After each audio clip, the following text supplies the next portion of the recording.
Bonjour, je suis Philippe Mazat, délégué régional de l'OPCO des entreprises de proximité en Occitanie. Bonjour, je suis Francis Larue, président de la CPR de l'OPCO EP en Occitanie et aussi, bien sûr, membre du conseil d'administration de la CPME 31. Alors, l'OPCO des entreprises de proximité, ce sont 54 branches professionnelles qui nous ont désignés pour les accompagner sur le champ de l'emploi et de la formation.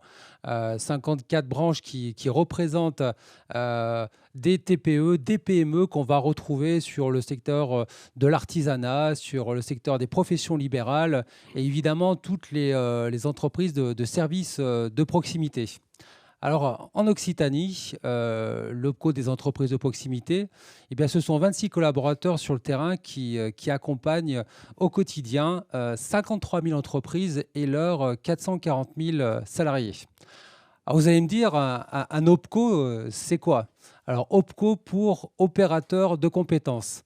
Et si on doit la faire simple, notre métier au quotidien, c'est de faire en sorte que les entreprises, elles aient en interne les bonnes compétences pour pouvoir tout simplement fonctionner, voire pour se développer.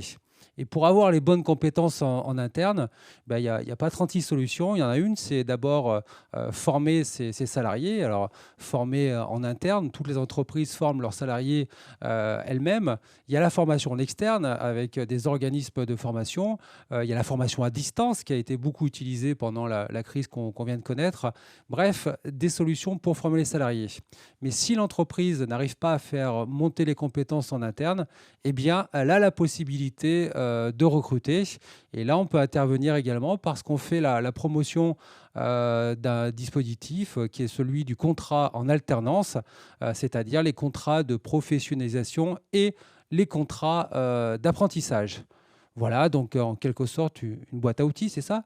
C'est ça, oui, l'OPCO, c'est un outil dans la boîte à outils du chef d'entreprise. Les financements que nous mobilisons sont issus des versements des entreprises et notre rôle, que vous ayez un retour sur l'investissement et surtout grâce à ces versements. Notre métier, c'est trouver la meilleure solution, le bon dispositif, pardon, le bon financement pour former vos salariés et faciliter vos recrutements justement par le biais de l'alternance et de l'apprentissage.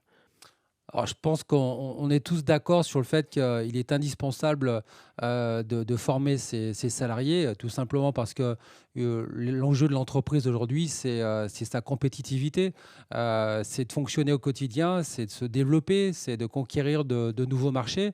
Et on sait évidemment que des salariés compétents, bien formés, ce sont des salariés qui sont beaucoup plus adaptables, beaucoup plus ouverts à l'environnement qui est de plus en plus mouvant, qui est de plus en plus complexe aussi.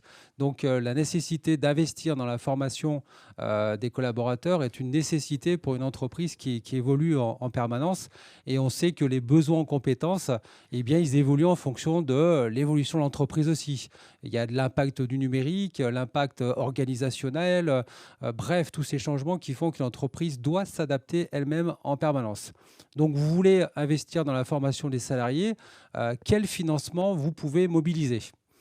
Alors, la première solution, c'est évidemment que l'entreprise finance elle-même sa formation, mais ça a un coût. C'est un coût qui n'est pas neutre et on sait que quand on est une TPE ou une PME, eh bien, investir soi-même, ça peut être compliqué.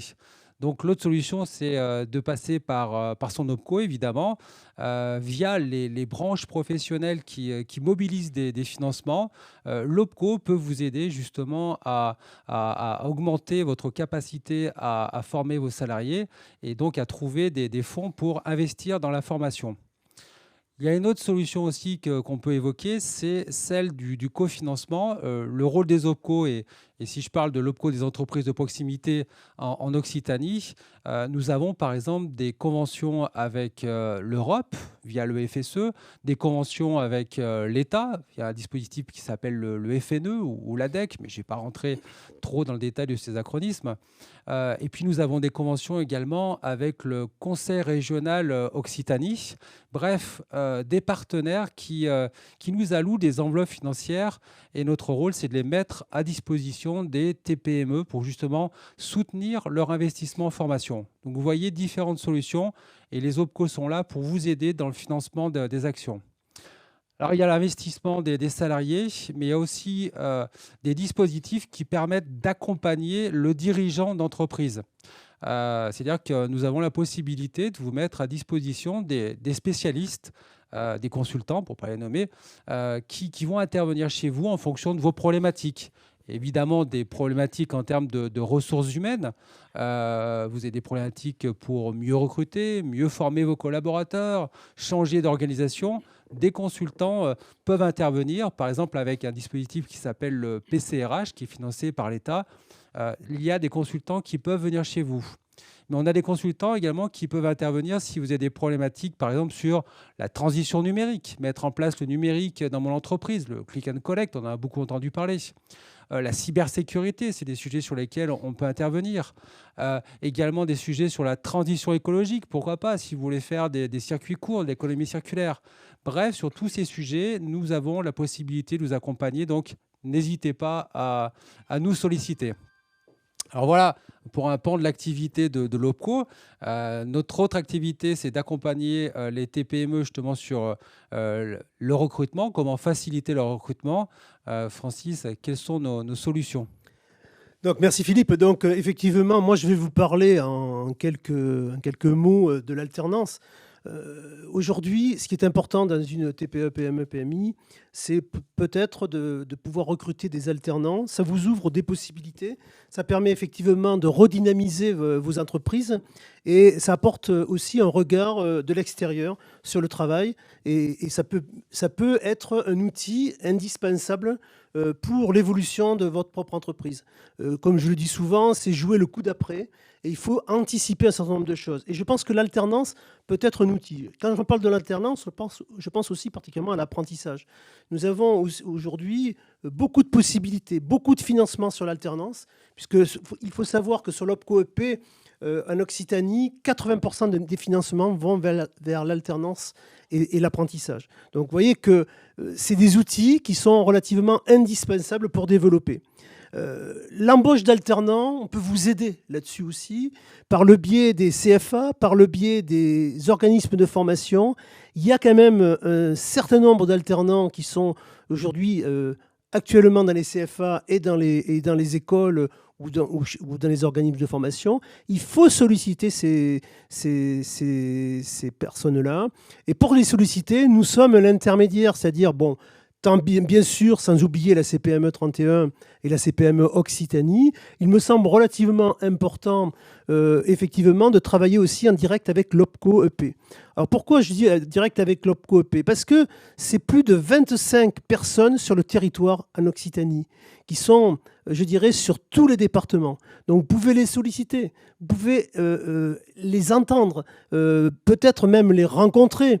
Leur proposer de regarder, d'analyser vos besoins par rapport à l'alternance, par rapport à l'apprentissage. Et puis, je pense qu'effectivement, on parle souvent de recrutement, où on a tous des difficultés. Moi aussi, je suis chef d'entreprise. On a tous des difficultés au niveau du recrutement. Ce qui me paraît relativement important, c'est de trouver la meilleure solution pour le recrutement avec les acteurs. L'OPCO EP est un acteur parmi tant d'autres. La CPME, bien sûr, est aussi un acteur. Il faut absolument travailler en relation étroite avec ces acteurs-là et surtout créer ce maillage, créer ce réseau que nous souhaitons, nous, en tant que politique de l'OPCO EP, puisque vous savez que nous avons un rôle au niveau du paritarisme au sein de l'OPCO EP Occitanie, qui est un rôle purement politique sur le territoire. Donc voilà les messages que je voulais vous faire passer à ce sujet. Peut-être une dernière information qui paraît importante sur l'accompagnement de l'OPCO en matière de recrutement. Nous avons la possibilité de préparer vos futures compétences, en l'occurrence des demandeurs d'emploi, via un partenariat que nous avons avec Pôle emploi.